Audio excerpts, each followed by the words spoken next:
In the previous few lectures, we have been looking at the Lebesgue measure on the space R 2 and its various properties. In the previous lecture, we had started analyzing how does the Lebesgue measure of a set change when we apply a linear transformation to it. So, we had started analyzing it. Let us recall what we had done, and then we will continue analyzing this problem and some more properties of Lebesgue measure under other transformations.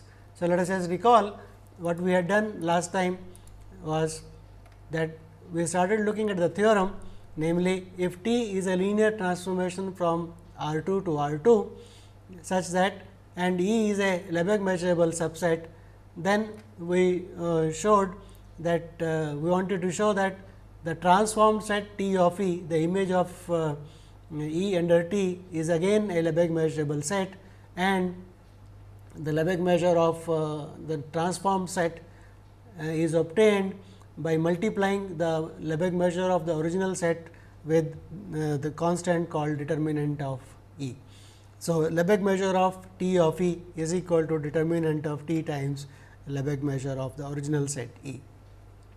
So, this property, this theorem we had started analyzing. We had analyzed the proof of this theorem in the first case when T is a singular transformation, and there we argued that if T is a singular transformation, then T of E, the image set, is going to be a Lebesgue null set, and for a singular transformation determinant of E, T is also equal to 0. That is how singular transformations are characterized. So, in that case both the terms, the Lebesgue measure of the translated set is equal to 0 is same as determinant of T times the Lebesgue measure of the original set. In the case when T is a non-singular transformation, when T is non-singular. So, non-singular means T is invertible, and here are a few facts about linear algebra. Saying that T is non-singular is same as saying its determinant is not equal to 0, and it is equivalent to saying that as a map T is a 1 to 1 onto map, and the inverse of course, is also a linear transformation. So, in analyzing the proof of that, we had already shown that if E is a Borel set. So, we first restrict ourselves to Borel subsets of R 2. We showed that if E is a Borel set, then for every non-singular linear transformation T of E, T, the transformed set T of E also is a Borel set. That basically follows from the fact that every linear transformation is a continuous map, and if it is non-singular, then the inverse also is a continuous map. So, essentially saying that for every Borel set E, T of E is Borel. One analyzes that when E is open set, T of E is an open set, and hence it is a Borel set, and then one shows that the collection of all sets for which this property is true, namely the image is a Borel set, is a sigma algebra including open sets, and hence one concludes that for every set E, the transformed set, the image set T of E is also a Borel set. And we also analyze that this if you consider this as a measure for all Borel sets, then it is translation invariant because T is linear, and that means by the uniqueness property we got that for every linear transformation T which is non-singular, the Lebesgue measure of the transformed set, namely T of E, must be a constant multiple of the original measure lambda or R 2 of E, and that constant will depend on the transformation T. So, this is a stage we had reached, and then we wanted to analyze further, and the claim we want to prove is that this C of T is nothing but determinant of T. So, this is the stage we had reached. So, let us continue the proof. Let us observe that this map T to C of T, see for every transformation T, we are associating a number C of T which is non-negative. So, we get a map T going to C of T. So, there is a map for every non-singular transformation T, we are associating a number C of T. This association, this map has the following properties, namely, if T is a diagonal transformation, then we observed that was the beginning of our analysis of this theorem, that C of t is nothing but the determinant of t. So, for diagonal transformations, C of t is equal to determinant of t, determinant. And the second property is that if the linear transformation is a orthogonal transformation, then this C of O is equal to 1 is equal to determinant of t.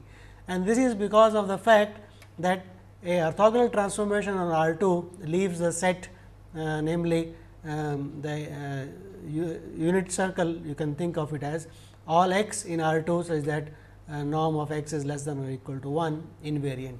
So, let us just look at this property a slightly more, some of you may not be knowing about linear transformations.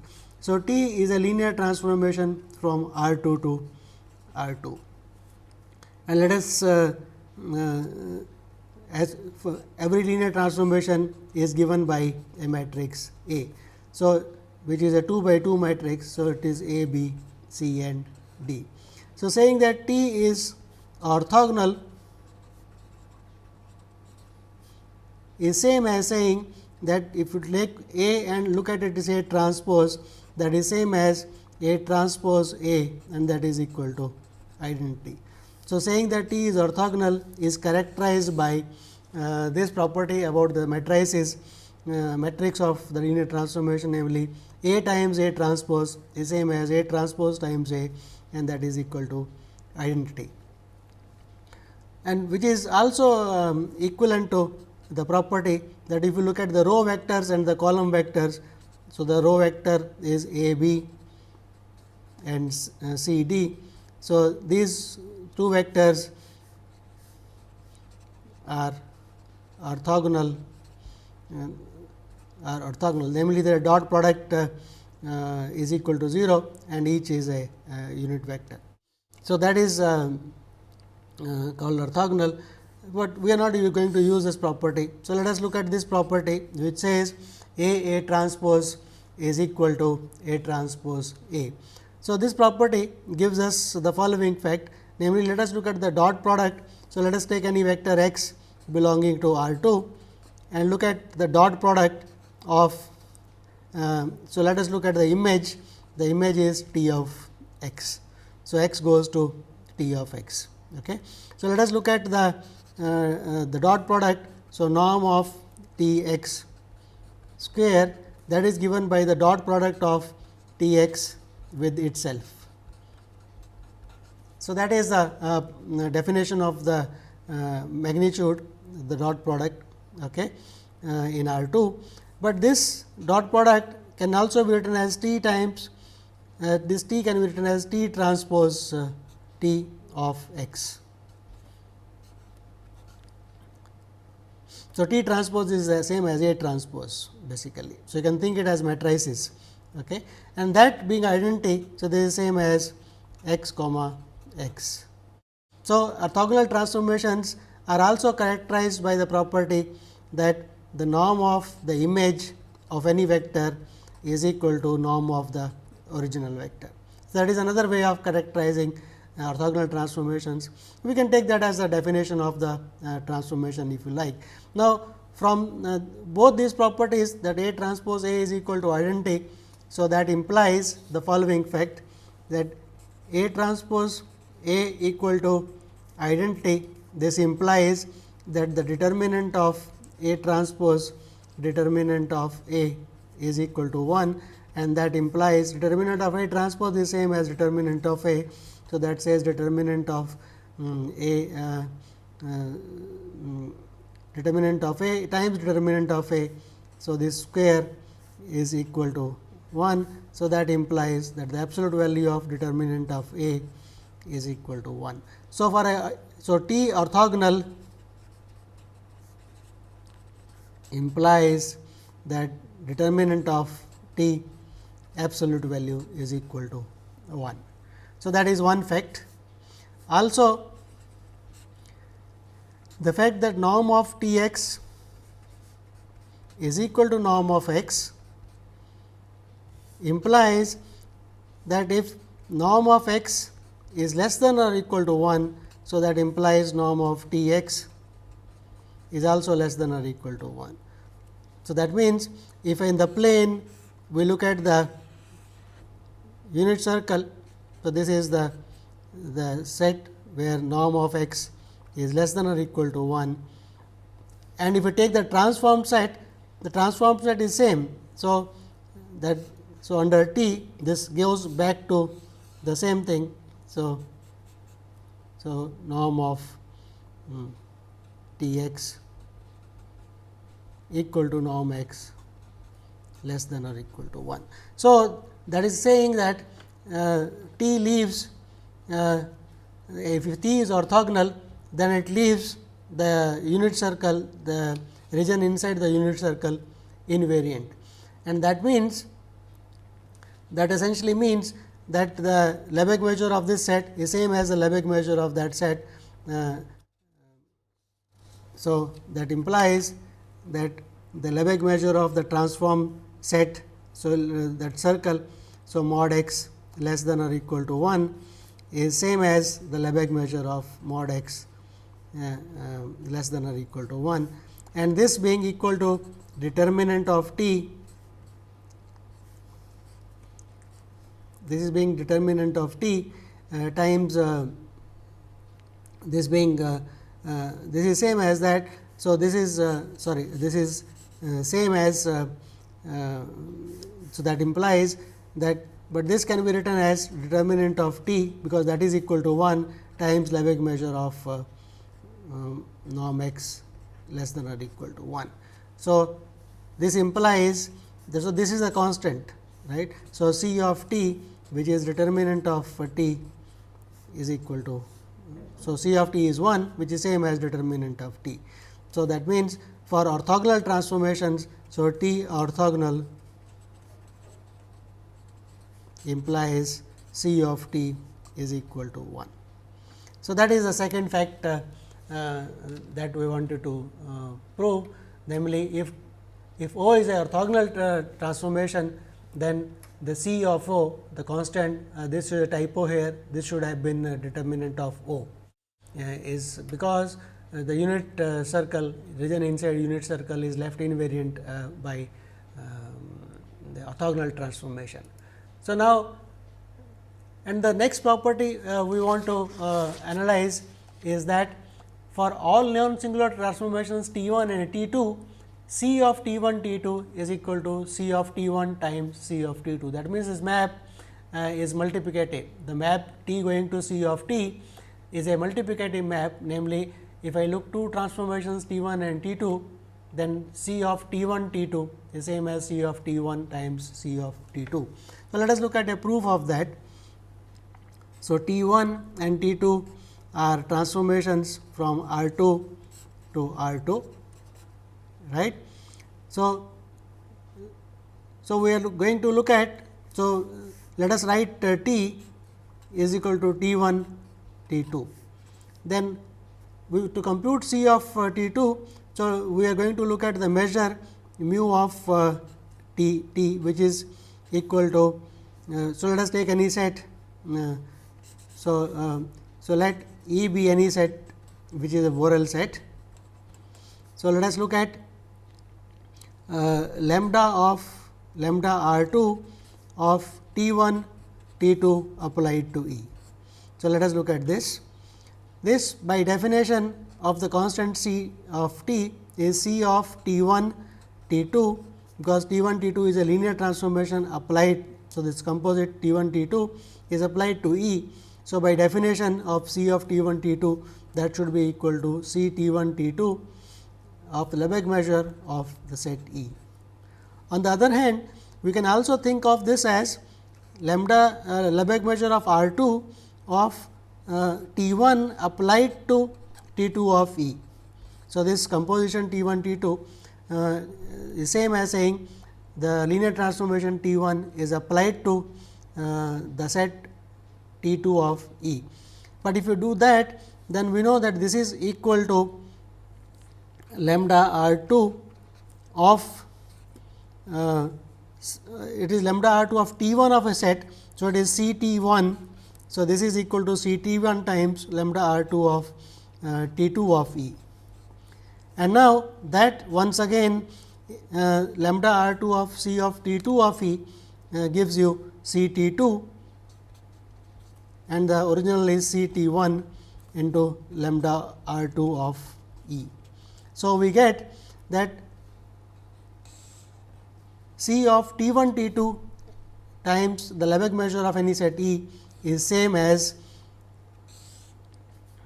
C T 2 into C T 1 of Lebesgue measure of E. So, this happens for every set E. So, that implies, this implies that C of T 1 composite T 2 is same as C of T 1 times C of T 2. So, this map is a multiplicative map. So, this is the property we wanted to prove, and now we need another fact from linear algebra, namely what is called a singular value decomposition for linear transformations. So, in case you have not come across this theorem called singular value decomposition for linear transformations, please look into the textbook that we have suggested, namely an introduction to measure and integration, and look at the appendix of that book. You will find a proof of this singular value decomposition for linear transformations. So, let us state what is a singular value decomposition. It says that every linear transformation T can be represented as a product of three transformations, where the first one P and the last one Q are both orthogonal transformations. P and Q are orthogonal transformations, and this D is a diagonal transformation. So, every linear transformation T can be represented as P times D times Q, where P and Q are some orthogonal transformations and D is some diagonal transformation.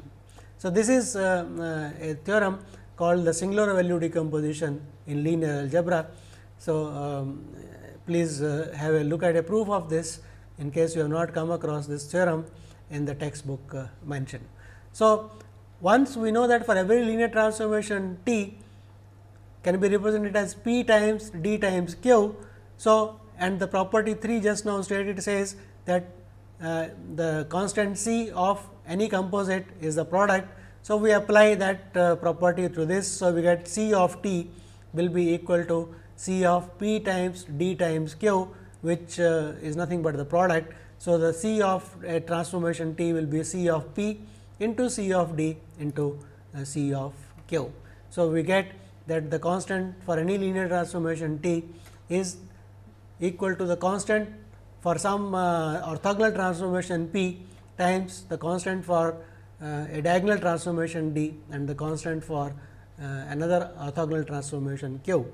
But just now we observed that for orthogonal transformations, the C of orthogonal transformation, the constant associated is 1. So, C of P is 1 and C of Q is 1. So, that gives you C of T is equal to C of D, because both first and the last multiplicative things are 1. So, it is C of D, and for a diagonal transformation we have already shown this is equal to determinant of D. So, for the linear transformation T, the constant C of T is equal to determinant of D, where D is the diagonal transformation which appears in the singular value decomposition T is equal to P D Q. But on the other hand, we can also look at the determinant of T from this. So, determinant of T, recall that determinant is also a multiplicative map. So, determinant of T will be equal to determinant of P into determinant of D into determinant of Q, but determinant of P and determinant of Q both are equal to 1. So, that saves determinant of T is equal to determinant of D. Okay. And just now we said determinant of D is equal to C of T. So, combining these two, we get determinant of T is equal to determinant of D.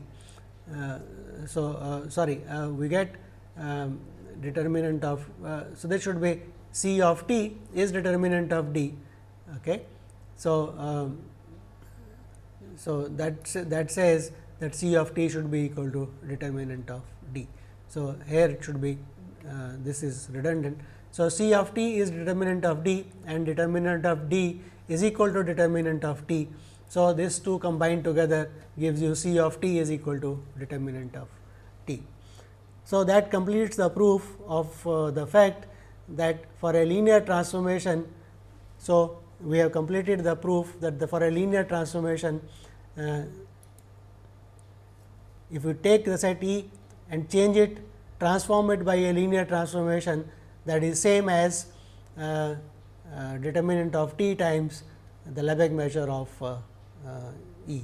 So, the Lebesgue measure of the transform set is determinant of t times the Lebesgue measure of the set E. So, that proves the theorem for all sets which are Borel measurable sets. So, till now we have proved the theorem only for Borel measurable sets. We would like to extend this theorem for Lebesgue measurable sets. So, for that let us observe the following. How are the Lebesgue measurable sets in R 2 obtained from from Borel measurable sets? What is the relation between Lebesgue measurable sets and the Borel measurable sets? So, the first property is that if let us take any set n which is in R 2 and such that its Lebesgue outer measure is 0. So, look at sets of Lebesgue outer measure 0 in the plane. So, we first claim that under any linear transformation T, the image is also a Lebesgue measurable set of measure 0. That means, linear transformations take sets of measure 0 to sets of measure 0 in plane. So, to prove that, let us observe the following thing. So, let us take n a subset of R 2 and Lebesgue measure of n equal to 0.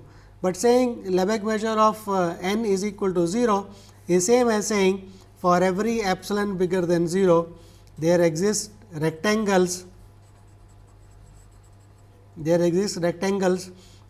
say R I bigger than or equal to 1, such that the set n is contained in the union of these rectangles R I and the Lebesgue measure of the rectangle R I added together is less than epsilon. So, saying a set is a null set is same as saying it can be covered by rectangles such that the total measure of the rectangles put together is less than epsilon. But note now, so each R I is a rectangle. So, it is a Borel set, is a Borel subset of R 2. Okay. So, that implies the T of R I also is a Borel subset of R 2 for a non-singular linear transformation T, if T is non-singular, and the Lebesgue measure of T of R I by what we have proved just now is equal to determinant of T times Lebesgue measure of R I, right. So, that is just now what we proved for Borel sets, this property holds. So, now the fact that n is covered by union of R i's is implies. So, this fact star implies that T of n is covered by union of T of R I equal to 1 to infinity. Okay. So, this is contained by T of R I. So, that implies by the countable subadditive property of the Lebesgue measure, outer Lebesgue measure R 2 of T n is less than or equal to summation I equal to 1 to infinity Lebesgue outer measure of T of R I.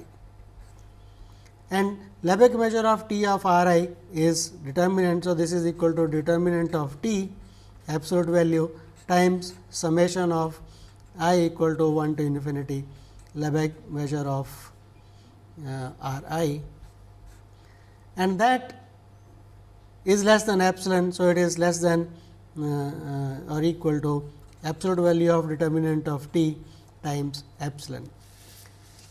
and since this property holds, so this holds for every epsilon bigger than 0. So, let epsilon go to 0. So, that will imply Lebesgue measure of outer measure of T of n is equal to 0, when T is if T is non singular.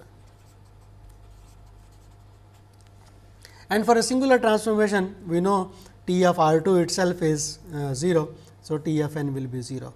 So, this proves the fact that for every set n which is of Lebesgue outer measure 0, lambda the image T of n under any linear transformation is again a set of measure 0.